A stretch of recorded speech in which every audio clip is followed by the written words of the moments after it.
Okay, അപ്പോൾ നമുക്ക് avalanche effect എന്താണെന്ന് നോക്കാം. അപ്പോൾ ഏതൊരു എൻക്രിപ്ഷൻ അൽഗോരിതത്തിൻ്റെയും ഒരു ഡിസൈറബിൾ ആയിട്ടുള്ള ഒരു പ്രോപ്പർട്ടിയാണ് അവലാഞ്ചി എഫക്റ്റ്. അതായത് ഈ ഒരു പ്രോപ്പർട്ടി എക്സിബിറ്റ് ചെയ്യുവാണെന്നുണ്ടെങ്കിൽ ആ ഒരു അൽഗോരിതത്തിനെ ഒരു സെക്യൂർ ആയിട്ടുള്ള അൽഗോരിതമായിട്ട് നമ്മൾ കൺസിഡർ ചെയ്യുന്നു.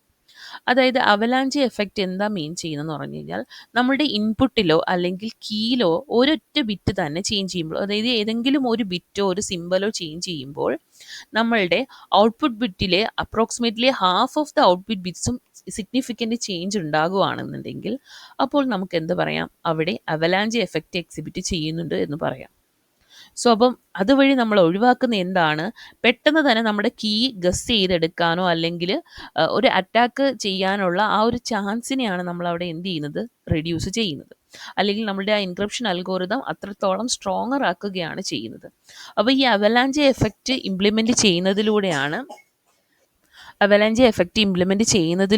നമ്മളിത് ഈ ഒരു കാര്യം അച്ചീവ് ചെയ്യുന്നത്. ഓക്കെ, അപ്പം D S algorithm strong avalanche effect exhibit ചെയ്യുന്നുണ്ട്.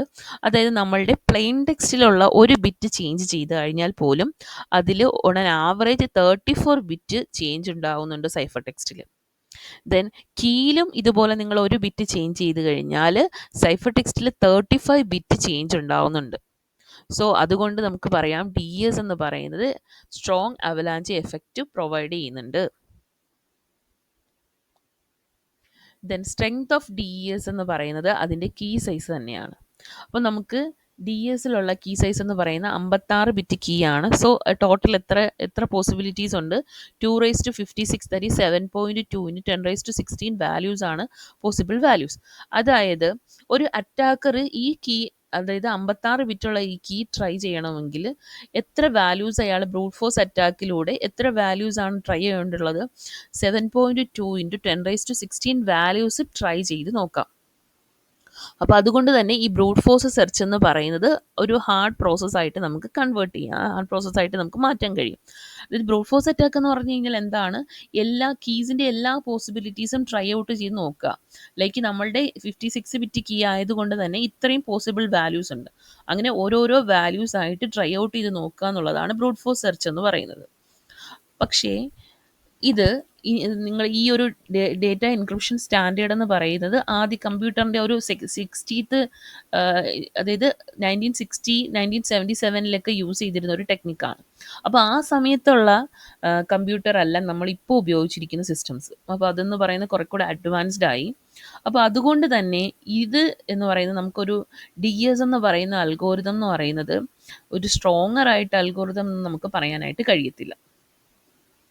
അപ്പോൾ ഇൻ്റർനെറ്റിൻ്റെ വരവോടുകൂടിയും അതുപോലെ തന്നെ കമ്പ്യൂട്ടറിൻ്റെ പ്രോസസ്സിംഗ് പവർ കൂടിയതോടുകൂടിയും ഒരു 22 അവറൊക്കെ കൊണ്ടിട്ട് ഈ ഒരു പോസിബിൾ വാല്യൂസ് എല്ലാം ട്രൈ ഔട്ട് ചെയ്ത് നോക്കാം എന്നുള്ളതാണ് പറയുന്നത്.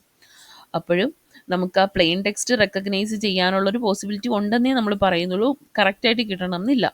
സോ അതുകൊണ്ട് തന്നെ നമ്മൾ ഡി എസിൻ്റെ അതർ ഓൾട്ടർനേറ്റീവ്സ് ട്രൈ ചെയ്യാനായിട്ട് നോക്കിയിട്ടുണ്ട്. അതായത് ഡി എസ് കൊണ്ട് തന്നെ ഒരു ഫുൾ കംപ്ലീറ്റ് സെക്യൂർ പ്രൊവൈഡ് ചെയ്യാം, കംപ്ലീറ്റ് സെക്യൂരിറ്റി പ്രൊവൈഡ് ചെയ്യാം എന്നുള്ളത് ഉറപ്പ് വരുത്താൻ കഴിയത്തില്ല. അതുകൊണ്ട് നമ്മൾ കുറച്ചുകൂടി സെക്യൂർ ആയിട്ടുള്ള അൽഗോരിതംസ് നോക്കിയിട്ടുണ്ട്. അപ്പോൾ നമ്മളുടെ ഡി എസിൻ്റെ സ്ട്രെങ്ത് ആയിട്ട് പറയുന്നത് അതിൻ്റെ സബ് കീസ് ആണ്. 56 ബിറ്റ് സബ് കീ ഉണ്ട്, അതുകൊണ്ട് 256 പോസിബിൾ കീസ് ഉണ്ടാവും. 7.2 ഇൻറ്റു 1016 കീസ് ഉണ്ട് ടോട്ടൽ. അതുകൊണ്ട് തന്നെ ബ്രൂട്ട് ഫോഴ്സ് അറ്റാക്ക് എന്ന് പറയുന്നത് ഇംപ്രാക്ടിക്കലായിട്ട് കൺസിഡർ ചെയ്യാം. അപ്പം ഫുൾ കീ സ്പേസ് എന്ന് പറയുന്നത് അവർക്ക് സെർച്ച് ചെയ്യേണ്ടതായിട്ട് വരും. അപ്പം ഒരു ഡി എസ് എൻക്രിപ്ഷൻ എന്ന് പറയുന്നത് പെർ മൈക്രോ സെക്കൻഡ് ആണ് അത് ഓപ്പറേറ്റ് ചെയ്യാൻ എടുക്കുന്ന സമയം. അപ്പോൾ അതുകൊണ്ട് ആ സമയത്ത് നമുക്ക് ആ ഒരു സൈഫറിനെ ബ്രേക്ക് ചെയ്യാൻ മോർ ദാൻ 1000 ഇയേഴ്സ് വരുമായിരുന്നു. പക്ഷേ ഇപ്പോഴുള്ള സാഹചര്യം എന്ന് പറയുന്നത് അതല്ല. ഡി എസിനെ ക്രാക്ക് ചെയ്തിട്ടുണ്ട്, പലരും ഡി എസിൻ്റെ അൽഗോരിതംസ് ക്രാക്ക് ചെയ്തിട്ടുണ്ട്. അപ്പോൾ ഇതിൻ്റെ ഒരു ഓൾട്ടർനേറ്റീവായിട്ട് ഉപയോഗിക്കുന്നതാണ് AES, അഡ്വാൻസ്ഡ് എൻക്രിപ്ഷൻ സ്റ്റാൻഡേർഡും അതുപോലെ തന്നെ ട്രിപ്പിൾ ഡി എസും യൂസ് ചെയ്യുന്നുണ്ട്. അപ്പോൾ ഡി എസിൽ ക്രിപ്റ്റനാലിസിസ് എന്ന് പറയുന്നത് എന്താണ്, ക്രിപ്റ്റനാലിസിസ് എന്ന് പറഞ്ഞു കഴിഞ്ഞാൽ എങ്ങനെയാണ് ഇത്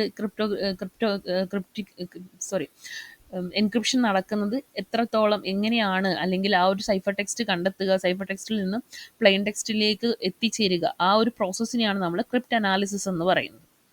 സോ നമ്മളുടെ ഡി എസ് അൽഗോരിതത്തിൽ 8 സബ്സ്റ്റിറ്റ്യൂഷൻ ടേബിൾ ഉണ്ട്, അല്ലെങ്കിൽ എസ് ബോക്സസ് ഉണ്ട്. ഈ എസ് ബോക്സസ് എന്ന് പറയുന്നത് ആക്ച്വലി പബ്ലിക് ആക്കിയിട്ടില്ല. അതിൻ്റെ കാരണം എന്ന് പറയുന്നത് അതിൻ്റെ ആ വീക്ക്നെസ് കൊണ്ടാകാം. അപ്പോൾ അതുകൊണ്ട് തന്നെ ഡി എസ് എന്ന് പറയുന്നത് ഉം, പലതവണ എന്തിന് വിധേയമായിട്ടുണ്ട്, അറ്റാക്കിന് വിധേയമായിട്ടുണ്ട്. സോ നമ്മളുടെ ഡി എസിൻ്റെ ഡിസൈൻ ക്രൈറ്റീരിയ ആയിട്ട് പറയുന്നത് അതിൻ്റെ എസ് ബോക്സസ് ഉണ്ട്, 8 എസ് ബോക്സസ് ഉണ്ട്. അത് നോൺ ലീനിയർ ആയിട്ടുള്ള എസ് ബോക്സസ് ആണ്. അതുകൊണ്ട് തന്നെ ഒരു കൺഫ്യൂഷൻ പ്രൊവൈഡ് ചെയ്യുന്നുണ്ട്, ഡിഫറൻഷ്യൽ ക്രിപ്റ്റനാലിസിസിനെ റെസിസ്റ്റ് ചെയ്യുന്നുണ്ട്. ഇതൊക്കെ ഡി എസിൻ്റെ ഡിസൈൻ ക്രൈറ്റീരിയ ആയിട്ട് പറയുന്നുണ്ട്. ദെൻ പെർമ്യൂട്ടേഷൻ, അതായത് പി ബോക്സസ് ഡിഫ്യൂഷൻ പ്രൊവൈഡ് ചെയ്യുന്നുണ്ട്. അതുകൊണ്ട് നമ്മളുടെ ഡി എസ് അൽഗോറിതം എന്ന് പറയുന്ന ഒരു പ്രോഡക്റ്റ് സൈഫറാണ്. പ്രോഡക്റ്റ് സൈഫർ എന്ന് പറയുമ്പോൾ അതിൽ കൺഫ്യൂഷനും ഉണ്ടാവും, ഡിഫ്യൂഷനും ഉണ്ടാവും. അല്ലെങ്കിൽ പെർമ്യൂട്ടേഷനും സബ്സ്റ്റിറ്റ്യൂഷനും ഒരുമിച്ച് ഉപയോഗിക്കുന്ന എൻക്രിപ്ഷൻ അൽഗോറിതത്തിനെയാണ് നമ്മൾ പ്രോഡക്റ്റ് സൈഫർ എന്ന് പറയുന്നത്.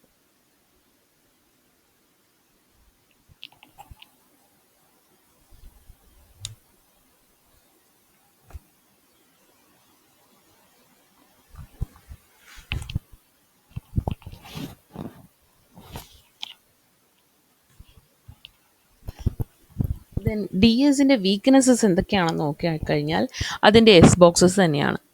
അവിടെ എസ് ബോക്സസ് എന്ന് പറയുന്നത് എസ് ബോക്സ് 4 പറയുമ്പോൾ ലാസ്റ്റ് 3 ഔട്ട്പുട്ട് ബിറ്റ്സ് എന്ന് പറയുന്നത് ഫസ്റ്റ് ഔട്ട്പുട്ട് ബിറ്റിനെ കോംപ്ലിമെൻറ്റ് ചെയ്ത് കഴിഞ്ഞാൽ, അതായത് ഇൻപുട്ട് ബിറ്റിലെ ഫസ്റ്റ് ഔട്ട്പുട്ട് ബിറ്റിനെ കോംപ്ലിമെൻറ്റ് ചെയ്ത് കഴിഞ്ഞാൽ ആ ലാസ്റ്റ് 3 ഔട്ട്പുട്ട് ബിറ്റിനെ നമുക്ക് ജനറേറ്റ് ചെയ്യാനായിട്ട് കഴിയും.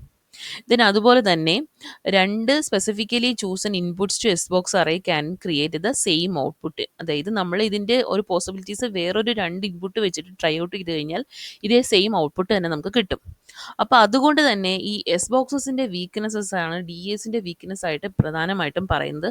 അതുകൊണ്ട് തന്നെയാണ് ഈ എസ് ബോക്സസിൻ്റെ സ്ട്രക്ചർ അവർ അതായത് പബ്ലിക്കായിട്ട് പുറത്ത് വിടാതിരുന്നത്. Then P boxes. അപ്പോൾ ഈ പി ബോക്സസിലും ഒരു മിസ്റ്ററിയും അതുപോലെ തന്നെ വീക്ക്നെസ്സും പറയുന്നുണ്ട്. അപ്പോൾ എന്തുകൊണ്ടാണ് ഈ ഇനിഷ്യലും ഫൈനൽ പെർമ്യൂട്ടേഷൻസ് യൂസ് ചെയ്യുന്നുണ്ട്, അതുകൊണ്ട് അത് പ്രത്യേകിച്ച് ഒരു സെക്യൂരിറ്റി ബെനിഫിറ്റ്സ് ഒന്നും തന്നെ ഇല്ല. പക്ഷെ എന്നിട്ടും ഈ ഒരു പെർമ്യൂട്ടേഷൻ പ്രൊവൈഡ് ചെയ്തതിൻ്റെ കാരണം എന്താണെന്നുള്ളത് പറയുന്നില്ല. അതൊരു മിസ്റ്ററി ആയിട്ടാണ് കണക്കാക്കുന്നത്. അതുപോലെ തന്നെ എക്സ്പാൻഷൻ പെർമ്യൂട്ടേഷനിലെന്ന് പറയുമ്പോൾ first and fourth bit of every 4 bit എന്ന് പറയുന്നത് ആ ഒരു സീരീസ് ആയിട്ടാണ്, അതായത് റിപ്പീറ്റ് ചെയ്തിട്ടാണ് കൊടുക്കുന്നത്. അതുകൊണ്ട് തന്നെ അത് ഗസ് ചെയ്യാനായിട്ട് ഒരു പാറ്റേൺ കണ്ടിട്ട് അത് ഗസ് ചെയ്യാനായിട്ട് എളുപ്പമായിരിക്കും. സോ ഇതും നമ്മൾ എന്താണ് ഡി എസിൻ്റെ വീക്ക്നെസ് ആയിട്ടാണ് പറയുന്നത്. Then weakness in the cipher key. അപ്പോൾ സൈഫർ കീയിലും കുറേ വീക്ക്നെസ്സസ് ഫൗണ്ട് ചെയ്തിട്ടുണ്ട്. അപ്പോൾ ഇതിലെന്ന് പറയുമ്പോൾ 256 കീസ് ഇന്നത്തെ കാലത്ത് ട്രൈ ഔട്ട് ചെയ്യുക എന്ന് പറയുന്നത് അങ്ങനെ വലിയ ബുദ്ധിമുട്ടുള്ളൊരു കാര്യമല്ല. അവൈലബിൾ ടെക്നോളജി വെച്ചിട്ട് മില്യൺ കീസ് പെർ സെക്കൻഡിൽ നമുക്ക് ചെക്ക് ചെയ്യാനായിട്ട് കഴിയും. അപ്പോൾ അതുകൊണ്ട് തന്നെ ആദ്യത്തെ സമയത്ത് എന്ന് പറയുമ്പോൾ ഇത് ഉണ്ടായിരുന്ന സമയത്ത് ഒരു പ്രോസസ്സറൊക്കെ ഉപയോഗിച്ചിരുന്ന സമയത്ത് ആ ഒരു ഡി എസ് ഓപ്പറേഷൻ പെർഫോം അല്ലെങ്കിൽ ഈ ഒരു ആ ഒരു കീനെ ഹാക്ക് ചെയ്യാനായിട്ട് 1000 ഇയേഴ്സ് വേണം എന്നുള്ള രീതിയിലായിരുന്നു പറഞ്ഞത്. പക്ഷേ ഇന്നത്തെ ഒരു ടെക്നോളജി വെച്ചിട്ട് നമുക്കൊരു ഒരു പെർ സെക്കൻഡിൽ മില്യൺ കീസ് ട്രൈ ഔട്ട് ചെയ്യാം എന്നുള്ളതാണ് അതിൻ്റെ സത്യമായിട്ടുള്ള കാര്യം. അപ്പോൾ നമ്മൾ പാരലൽ പ്രോസസ്സിങ്ങോ അല്ലെങ്കിൽ 1 മില്യൺ ചിപ്സോ ഒക്കെ യൂസ് ചെയ്യുകയാണെന്നുണ്ടെങ്കിൽ ഒരു 20 അവേഴ്സ് കൊണ്ട് തന്നെ നമുക്ക് ഈ ഹോൾ കീ ഡൊമൈൻ എന്ത് ചെയ്യാൻ പറ്റും, അറ്റാക്കേഴ്സിന് ഡെവലപ്പ് ചെയ്തെടുക്കാൻ പറ്റും. അപ്പോൾ ഇത് ഡി എസ് വന്ന സമയത്ത് അങ്ങനെ ഒരു പാരലൽ പ്രോസസ്സിങ്ങിൻ്റെ കോസ്റ്റ് എന്ന് പറയുന്നത് വളരെ കൂടുതലായിരുന്നു. പക്ഷേ പിന്നെ അതിനുശേഷം നമ്മൾ പാരലൽ പ്രോസസ്സിംഗ് എന്ന് പറയുന്നത് വളരെ കോമൺ ആയിട്ടുള്ളൊരു കാര്യം ആയതുകൊണ്ട് തന്നെ 1998 തന്നെ 112 അവേഴ്സ് വെച്ചിട്ട് ഒരാൾ ഇതിൻ്റെ കീ ഫുൾ ഡൊമൈൻ ജനറേറ്റ് ചെയ്തു എന്നുള്ളതാണ്. അപ്പോൾ അതൊക്കെ കൊണ്ട് തന്നെ മീൻ ചെയ്യുന്നതെന്ന് വെച്ച് കഴിഞ്ഞാൽ ഈ സൈഫർ കീ എന്ന് പറയുന്നത് കംപ്ലീറ്റ്ലി സെക്യൂർഡ് ആയിട്ടുള്ള ഒരു ഐറ്റം അല്ല എന്നുള്ളതാണ്.